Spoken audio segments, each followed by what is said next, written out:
Illinois, the land of Lincoln and also the 9+ 10th state in America. 21? You stupid! There is a lot of interesting stuff to do here, from visiting Chicago to going to see the endless fields of corn that stretch out across the state for miles and miles. Strangely enough, though, the most unique thing about this state from the perspective of Chuckhead has to be how many weird stages have and still exist in this state, such as the most infamous of all, the Studio C Darien setup. My name is Beach Kai, and today we're going to take a look at some of the strangest Chuck E. Cheese stages that have existed in the state of Illinois. Starting out strong is one that I'm sure most members of the community are familiar with, Rockford, Illinois. And even though it isn't the strangest on this list, it's definitely worth talking about, as it had a unique setup right until it was finally removed forever. So a quick fun fact about this video, every single Chuck E. Cheese location that's covered here actually opened as a Showbiz Pizza. Now wait a minute, you might be asking in your head, hey, how could Rockford open as a Showbiz Pizza? Wasn't that only for the Rock-afire explosion? Well, no. After the Showbiz Pizza Time merger in the early 80s, SPT would choose to open up new stores using the Showbiz Pizza name, as this was always the brand they wanted to keep at the top, albeit using Chuck E. Cheese characters instead of the Rock-afire explosion. As such, in the late 80s, it wasn't uncommon to come across a store that claimed to be a Showbiz Pizza, even though it would ultimately end up having the Pizza Time players within it. Rockford was one of the few stores that would have this strange quirk about it, opening up originally as a celebration station in the early 80s. Eventually though, the property would get bought by a franchise company called the McBiz Corporation that was notorious for having several Showbiz Pizza locations across the country. The stage itself actually was a relocation of a previous Chuck E. Cheese store from Loves Park, Illinois. Once the property was purchased at 3600 East State Street, it would become store number 960 in the system and would open with Chucky's House, or what most fans know as the Rocker Stage. And believe it or not, this store would keep the Rocker Stage all the way up until it was remodeled in June of 2022. While it wasn't super uncommon for stages to use the Rocker or C Stage setup after the Munch's Make Believe band was introduced in the 90s, it did become rare to see in corporate-owned stores, and therefore, having one installed and still operating up until it was removed is truly unique. Everything else in the store seemed to follow a later phase remodel, yet the house and Rocker Stage setup remained. Since we're opened with Cyberamics, let's go ahead and continue the trend of Cyberamic stages, including one that was installed after a store went through concept unification. Located at 10850 Lincoln Trail in Fairview Heights, Illinois, store number 916 seems that it would have opened as a Pizza Time theater, right? Wrong. Once again, this stage was from a previous store that relocated, but the difference is, while this location did actually open as a Showbiz Pizza like Rockford, this was a legit Showbiz Pizza place, complete with a Rock-afire explosion and eventually a 3-stage.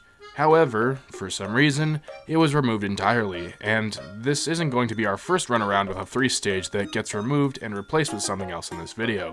So if you're a Rock-afire fan, you might want to grab your tissue box. Anyhow, there isn't a confirmed date from what I can tell, but the store removed its 3-stage sometime within the time frame of winter 1997 to the summer of 2005, replacing it with the 2-stage that came from Waukegan, Illinois? I hope I said that correctly. Therefore, getting rid of the original Rock-afire that the store opened up with. Most likely, the stage was in serious disrepair, which is understandable given the situation. But that's not even the crazy part. Despite having all of the props to recreate a 2-stage, for some reason the stage was turned into a 1-stage. But if you've seen 1-stages, then you know the props are starkly different from that of the 2-stage, even though they're very minor. So seeing 2-stage props in a 1-stage positioning is definitely uncanny. What do we call this? 1.5 stage? 1.5 stage? I don't know. Let me know in the comments below, I guess. Let's divert off of the Cyberamic stages and instead talk about the Studio C. There are quite a few of them in Illinois, but I'm not talking about any old standard Studio C. I wasn't kidding when I said Illinois had some of the strangest stage setups, because the Kedzie store in Chicago is probably one of the most notorious for unusual setups.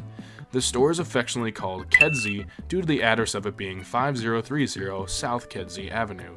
Kedzie's store had opened as a Showbiz Pizza place, keeping its 3-stage well into the latter half of the 2010s, up until November 2020 when the store would remove its 3-stage setup and replace it with a 16M Studio C bot.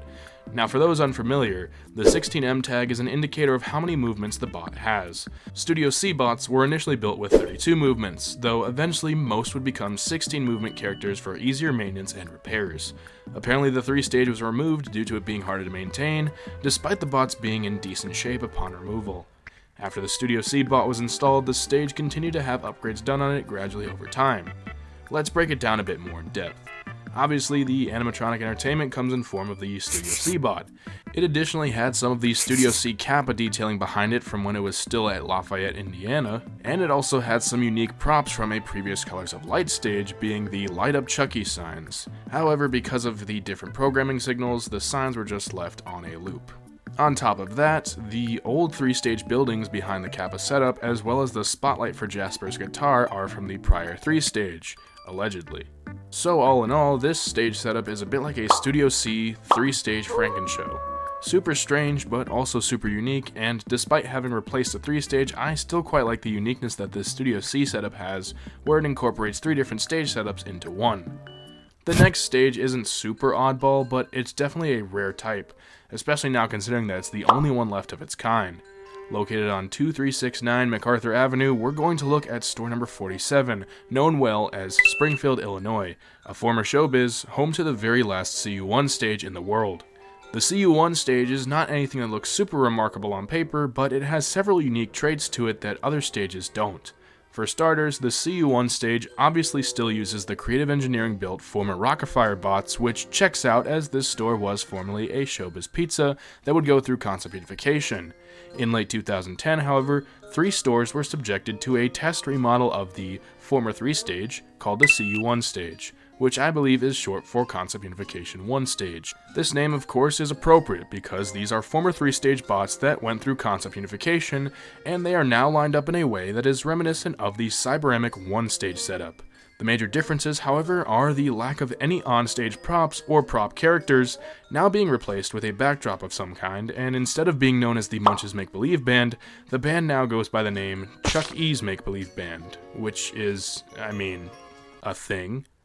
Realistically though, they're still the Munch Band on paper, as I think this weird change of ownership for the band came to be from just Chuck E. Cheese trying to focus on giving Charles all the spotlight for some reason, which was basically the premise of the Studio C setup to begin with. The test, however, must not have been successful or was likely too expensive, as only 3 of these stages came to be. Now, however, there's only one remaining, the other 2 locations that had this setup being in Whitehall, Pennsylvania and Columbus, Georgia.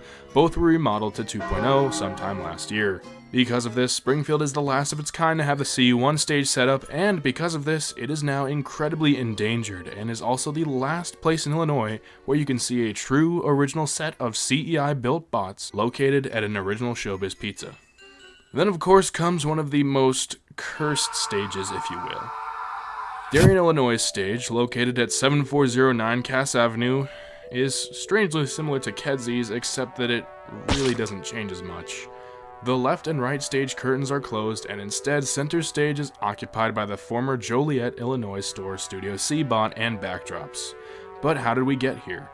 As I said before, this stage is truly cursed, not even from the perspective of it being a Studio C on a 3-stage, but this show was literally doomed after concept unification occurred. After the 2000s hit, each year after, this stage went from good condition to average condition to horrendous condition. Some bots were in better shape than others, but nearly all of them had something wrong with them. Helen seems to constantly be looking up at God, wondering when her suffering will be over. Pasquale had only 3 working movements supposedly, and Munch is suffering from some serious whiplash. The fate of this stage would be sealed, however, when the show's compressor finally gave in and decided that it had enough, cementing this stage as completely inoperable. Because of this, there was not much left that could be done by the Darien store to salvage what they had.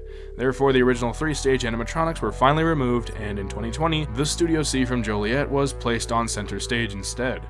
The original 3-stage compressor was removed, and a Studio C compressor was installed instead, meaning that there was no longer a need for all 5 characters. Fortunately, the CEI-built bots were not destroyed and now reside in the homes of some private collectors. Unfortunately though, this stage would be short-lived, as 3 years later it was removed in June of 2023. The differences that separate Darien from Kedzie stage, of course, are the curtains that obstruct customers from seeing stage left or right, which were at the time only being used for storage, not having any remnants of the former 3-stage. Due to this, it takes what was formerly a very open and large setup of the 3-stage and consolidates it down only to a center stage, which, in my opinion, not only stands out like a sore thumb, but also really shadows it in contrast to Kedzi's. It ultimately ended up being a unique stage for just a few years on what already was a stage that was spiraling downwards in disrepair. A very unfortunate ending to what was once a legendary Chicago showbiz pizza place. And that's what stands out to me in the land of Lincoln for oddball and one-of-a-kind stages of the past and present. Which of these stages are your favorite and why? Let me know down in the comments below if you haven't already, as I'm interested in what you have to say.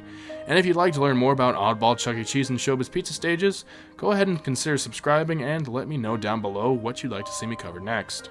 While I don't plan on covering specific stores like this all the time due to it being already well documented by others in the community, including some of my good friends, I definitely enjoyed making this video and learning about all the unique stages made up mostly from former showbiz pizza place locations, and would love to do another video like this in the near future. Until next time, I'm Beach Kai, and I hope your day is full of blessings and your week is prosperous. Thanks for watching.